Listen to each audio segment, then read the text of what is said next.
Ben ritrovati con l'informazione flash di New Sicilia.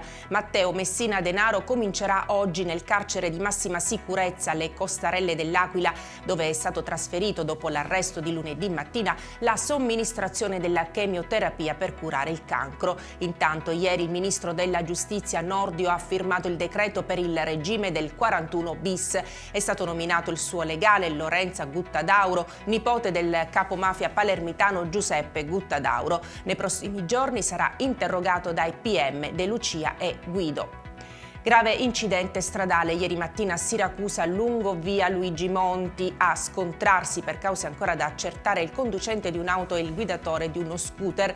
Il bilancio è di un ferito grave. Si tratta di una ragazza soccorsa dal personale del 118 e trasferita in ospedale a Catania per un delicato intervento chirurgico. Adesso si trova in terapia intensiva.